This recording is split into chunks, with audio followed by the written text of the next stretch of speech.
if you have been following my main Yu-Gi-Oh series for a while, you will know I do like to dabble into more questionable ideas.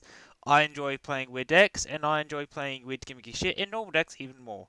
And this video is going to promote that. To celebrate Halloween and the reveal of Ghostrick Fairy, I decided to make this video in the hopes of informing and inspiring non-Ghostrick players to pick up this deck as a casual alternative and convince Ghostrick players to get a little bit more gimpy. That's right, we're going to be talking about gimmicky traps.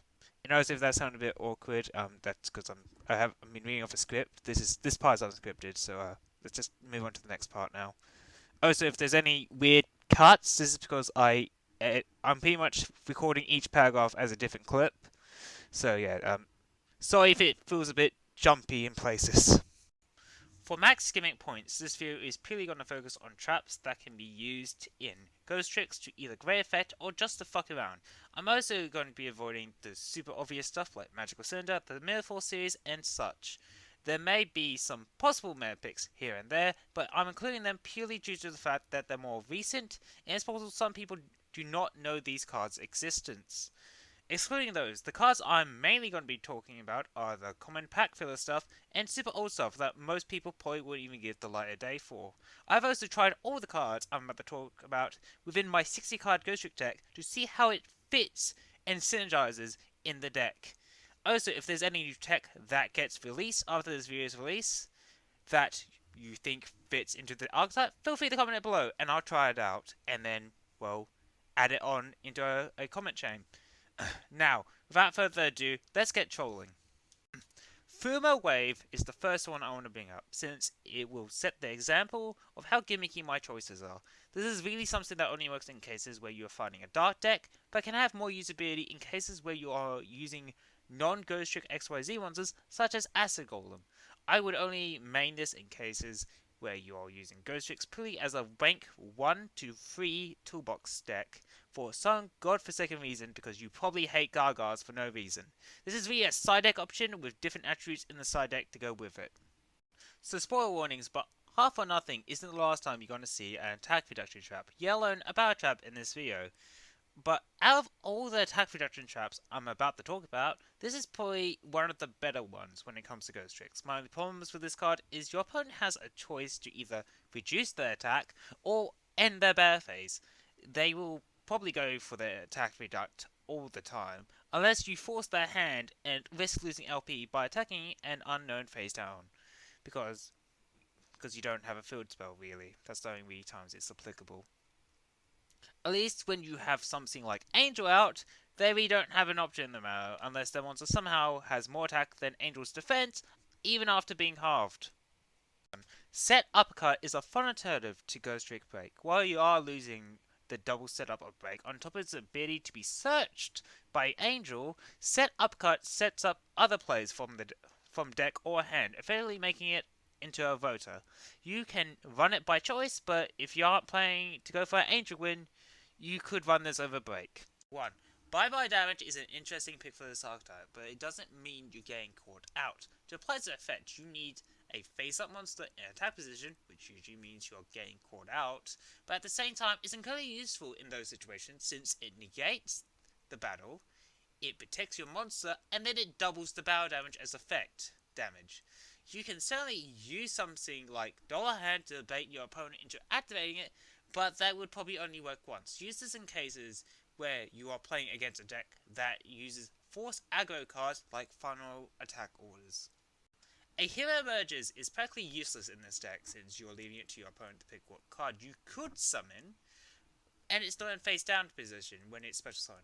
But let's look at its positives. First, it activates when your opponent declares an attack, and second, it has synergy with stuff like bye-bye damage, since you can then use the monster as bait. Not bad for something used in the GX era, to be honest.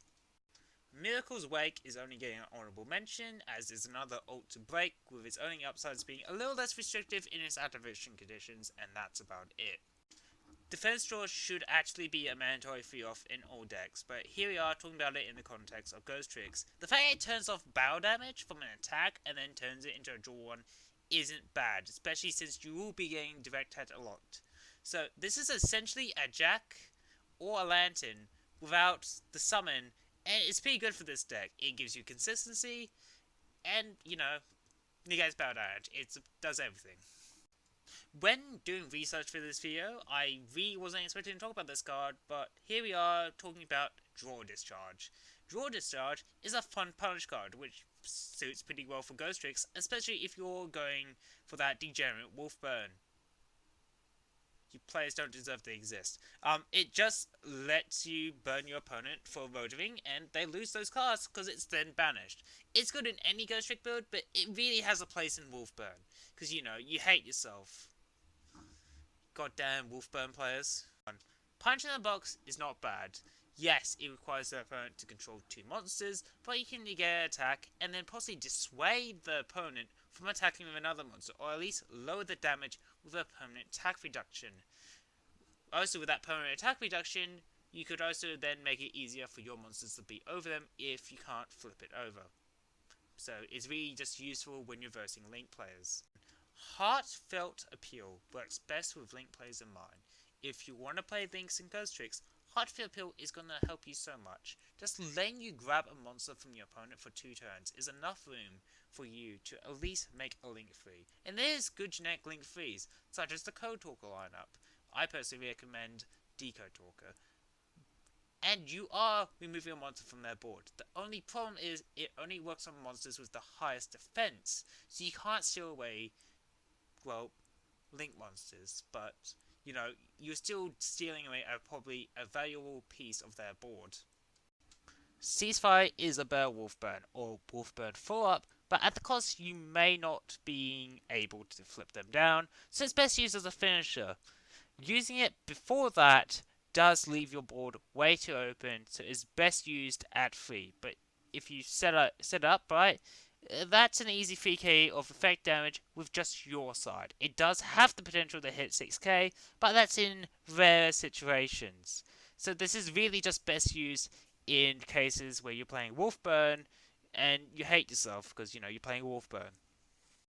Near Ceiling is my go-to removal card in Ghostricks, considering it's a great punish card for when your opponent overextends, and the fact it's also a Gimmicky with its effect. It's actually quite good because, you know, your cards are face down, so you're not really going to be feeling the effects from this unless you do happen to have a face up XYZ, which in that case, oh, that's bad. But in other cases, it's quite useful as a nuke effect, with its only downside being, well, before, as I mentioned, being destroying any face-ups you have, but also the fact it has the force requirement of at least there being at least 4 monsters on the field. This is a newer card at time recording, since it is just coming out in Chaos Impact, but Jelly Cannon System is just really a good generic removal, since when they attack, you can tell it to effectively go away, and because it bounces back into deck, they probably won't be getting out anytime soon. It's probably not that helpful since they could just search it again, but hey, at least it's harder to get that card back out again. Mirror of Oaths is the definition of a mana-dependent side deck option, since you could only play it in cases where main deck summoning decks are a thing, like generators, for example. This is really an option you can play in any decks, but I'm bringing it up here because generators are coming out soon, and Slumber is also still a thing, so it's still a good counter for those. Nitwit Outwit is a budget option. If you don't have access to any of the other attack projection cards, including the ones I'm going to be mentioning later in this video, you can play this. Yes, it does pack as much as a punch, and it does have a discard cost, and the reduction is dependent on the card you discard, but if you want that attack reduction and you don't have access to the other options, you can just play this. Burst Rebirth is a really expensive and slow monster reborn / break, since you are paying 2,000 life points to summon a monster in face down defense position. But hey, it's an option. If you're confident in your ability to control the board and manage your life points well, you can run this to help recover and set up board. Ghost of a Grudge is the best attack reduction card you're going to get.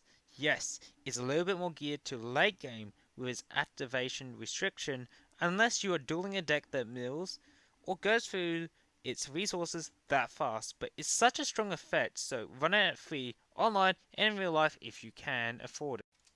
So the next two cards we're going to talk about are more geared to a more control-focused playstyle, and they're both viruses, so you can run Lilith with it if you want. But the first one we're going to talk about is Card Crush Virus, which really you're going to be using to be really just want to deal with those boss monsters, and you want to slow down your opponent, especially if they're more focused on getting well, more high-leveled monsters from main deck outside of extra, so you can build your board a little bit more comfortably. So the other virus card I want to bring up is Grinning Grave Virus, which is a little less helpful, but can still be as destructive. I would recommend Card Crush card over this, but if you have the room and you want to try it out, you can play this as well. And again, if you do have more room, you could also run its boss monster, Darkest Diablos, if you want to have a beat stick. But yeah, again, that's really all optional. I haven't really gone really far into Ghostrick layer stuff.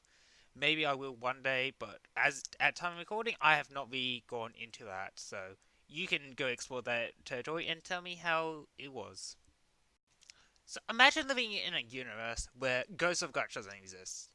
Like, what would you play over Ghost of Grudge? Well, I would give you an option, which would be War of Disruption. It might as well be Ghost with a different name, since it does the same thing, but with a different activation condition, and in some cases it's not as potent, but hey, it's still a good alternative in cases where you're dealing with early game aggro decks, so, you can run it if you want. So Transmission Gear has only one use, and is to fuck with your opponent, and I love it. Like, legitimately, all it's good for is if you just want to make your opponent suddenly turn a game of Yu-Gi-Oh! Into rock, paper, scissors to see whose monster gets Spanish face down. And that's all I can say about it, so let's just move on already. Constellation-wise, is getting an honourable mention here, since it's only good with discarding cards, like Nitwit Outwit, and maybe some other ones I bring up here. Yeah, again, if you really want to get some of that really unsearchable synergy, you can play this, but, I won't, because I don't play Nitwit Outwit, and you shouldn't really either, unless, you don't have access to anything else in real life that does the same job. So, Dimension Wall is also getting a quick honorable mention, since it's effectively bye-bye damage, except it's less restrictive, and you only lose the double damage. Apart from that, your opponent is taking 100% of the barrel damage from an attack. Why do I say need quick play spell? I don't know. I'm outbuilding this part, if you can't tell, by the way. But really, it's only useful in cases where you're getting direct attack and you just want to go, take back your damage. Just take it. That's about it. Ghost of a Pass is just a good permanent attack reduction in general, but is costly during early, since there is like 2 card graveyard resources you're losing there, and it only works on one monster, so just keep that in mind if you plan to run this. It's really showing its age at this point. Confusion Chaff was something that only exists in the 5Ds area, and now it's just pure fucking cocaine. Because when I remember this card existed, I just went, why haven't I played this yet? So, the fact it lets you punish your opponent with them both taking battle damage and losing a monster is great. On top of that, it's easy to activate in this deck, because, it's completely focused on direct attacking. Something you'll easily achieve with your, field spell. So, it's never a fucking brick, it's only great fucking fun. Unless, you're versing something like Kaijus, then you're kind of fucked, to be honest. Massive Morph is good protection at the cost of not using it to attack directly and lessening damage output. But let me put it in a different light. This is effectively a negate attack with a Ghostrick field spell out and no face-ups. So take it as it's worth. Or whatever that saying is. A Feint Plan is only good when you don't have a field spell out, and that's all. So just play it when you're playing the one field spell for some reason, because you don't want to use Reform, and you don't feel confident in getting that one field spell in your hand, because, let's be honest, you're playing one field spell when you should be running 2. What the fuck? So, Non-Aggression Area is effectively another virus card, since it stops your opponent from summoning for a bit, so it's best played in conjunction with a virus card for its maximum potential, and especially if you plan to go, yet again, for a more controlled, focused Ghostrick build. something more like level 2 spellcasters. So your main play is going to succubus. Succubus? Fuck, you can tell this is ad-libbed. Succubus. It's a weird name, I know. Another quick honorable mention goes to Dig of Destiny, since all it does is let you draw cards, and that's about it. You play it if you want draw power, and you haven't have a playset lying around because you're chasing alternatives from that 5th edition of Darksiders of the Dimension Pack. Yes. Fuck you guys. That's what you get for investing in Blue Eyes. Impenetrable Attack is half or nothing, but with a different use. Instead of ending battle phase or halving attack, you can effectively end battle phase or protect a monster. So, pick your poison, really. Damage Gate is one of the 2 cards I'm going to be talking about. And when it comes to the gate cards, I only recommend you run one or the other. You don't run both of them in the same deck. So, you run Damage Gate if you want to run, if you want to focus on graveyard summons, really, and that's about it. You can tell this is scripted. Let's move on to its alternative, which is Countergate. And Countergate is really just there to let you draw a card and possibly get a summon. You are kind of caught in the cases where it's level 1, but in most cases, a draw isn't too bad. So let's be fair. I personally recommend going into Countergate over damage, just for the draw, but it's really up to you. Do you want to set boards, or you want to risk it and go for the draw? It's really up to you. Reverse Glasses was my go-to card for attack reduction when I had the deck in real life, purely because I couldn't afford Ghost of a Grudge back then. So I only bring it up as another budget alternative to Ghosts, and that's about it. Just get Ghosts if you can. Damage die isn't bad, that's for sure. Don't know why I said that, but let's continue. For a turn, it halves all damage, and if you really need it, you can banish it to half all effect damage on a different turn. You are better off running damage reflecting cards and attack reduction cards, but this is useful in cases where you need to negate burn, so start it with Mary if you need it. Now finally, for all the normal charts, we've got a newer card, and while this is newer, this is definitely going to be a meta tech option when it's released in the TCG, but Catch Copy is actually really good. It's a voter if your opponent searches, and considering there's a lot of decks that search these days, this is a mandatory fee-off, so get them, even if it's a short print secret rare. Also, I have to apologize for the image I'm putting on screen. As you probably noticed, I have just put up the actual card. What you're probably seeing is like a promo thing, but mainly because I cannot find like the card by itself, and I'm really just too lazy to cut it out, so sorry about that if it feels a bit out of place. We are moving into continuous traps now, and by the way, there is going to be no counter traps. There is really no good gimmicky counter traps. So yeah, sorry about that. But, first continuous trap we're talking about is Cloak and Dagger, which is really only good going into game 2 and 3, since you can go first and snipe their combo cards. If you're maining this, on the other hand, so in other words, you want to go into game 1 with it, you're doing it for mid to late game hits, because you most likely won't know what your opponent is doing, unless you plan the, hit staple cards. Real, staple cards. Which probably aren't hand traps, so engine picks for you at that point. Double Payback is fun and gimmicky, which makes it great for this video. It is slow, but you can effectively smash your opponent for double the damage they dealt to you, which might not be much if you keep reducing the attack, so keep that in mind when adding it to a deck. Also keep in mind, it only gets counters for every 1,000 damage you get hit for. So this really doesn't really work in cases with, I think it's Mansion? So yeah. Or they have lower attack monsters. So yeah, it really just comes down to what field space you're running, and if you are running attack reduction cards. So just keep that in mind.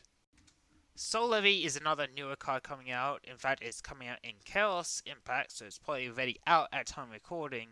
But it only really works with Skeleton Mill, since it does punish your opponent for special summoning by making them mill 3 cards from the top of the deck. So use it when you want to achieve a mill out faster. Just keep in mind, unlike Skeleton's mill condition where it's banished face down, this is going face up into the graveyard, so they do have a chance to recover that, so just keep that in mind. Squad Raid is just a good denial card, since you can just keep sending your backhoe, or, if you really want to, your monsters, which I heavily not recommend doing, but it does let you end the battle phase if you do activate it, so that lets you have time to build up your board. So again, really, most of these cards I'm recommending are just really helping you establish your board, since Ghostricks are inherently slow, even with Fairy. A quick honorable mention, quickly, for Boompoline. I don't know if I'm pronouncing that right, since it's not only horribly slow, and gimmicky, but it's also quite the fun denial card for balancing shit. And the fact it balances itself means it's reusable. If you really want to just be a dickhead, run this at 1 in a 60 card Ghostrick deck, just so you can just flex on the fact that you managed to draw off this one off, and now you're going to constantly use it to annoy your opponent. So for the final card, we have End the Band Plays On, which might as well be a one-size stone card, considering it's quite easy to play around in Ghostrick, since, you can just flip your cards face down, and this doesn't really hinder your flip summons either. So, that's really good. One. And that's all the cards. Yeah, I probably didn't talk about some fun gimmicky ones, and I'm sure there's some people who disagree with the picks, but it's my video, so who cares? This is also probably a one-off video, just because I love Ghostricks, honestly. This is me uploading, by the way. I just love experimenting with them, and I just had, so many ideas I wanted to do with it, so I just thought, why not I just put it all in a video so other people can do that, and I don't feel like I need to make constant videos showing off new tech all the time. So yeah, this is also a one-off video. I think I mentioned that, I'm not sure, but maybe one day, certainly not in the near future, I might make a video like this for other decks I really love. Maybe Time Thieves, maybe even Monarchs, who knows. So yeah. So yet again, if there's some cards I missed and you think they would fit in the deck, just comment it and I'll try them out and see if it's the case. Also, I would really like to hear your opinion on me doing these sort of videos. I know this isn't what I usually make, but hey, I want to know if you guys like this, so maybe that might influence me to try doing something like this more often. So, yeah, I've been DXD/Zane, really depends who you want me to be called, and have a happy Halloween. Good night.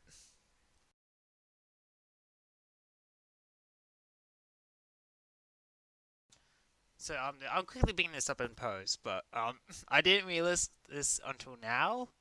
But if we go all the way down to the tweet where I show off the thumbnail, not sure at this point. I don't know if it's gonna be the permanent thumbnail or not. We'll see. I'm just adding this at the end of this because it's a bit like a blooper. But this guy, um, he as far as I know, he's also a very nice YouTuber. But I didn't really expect him to then ping Vada, going, "Hey, maybe this guy will help you out." I'm like, mate, I have like 62 subscribers. I don't think Vada even gives a fuck about what I would say. But I appreciate the intentions. I don't know. I just kind of think it's funny.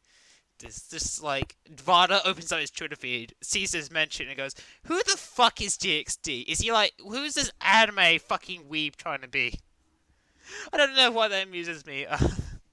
Yeah, so that's it for the blooper wheel. Oh my god, Vada not giving a fuck about me. I don't know. That I honestly should be kind of sad about at that fact, but I don't know. I find it kind of funny.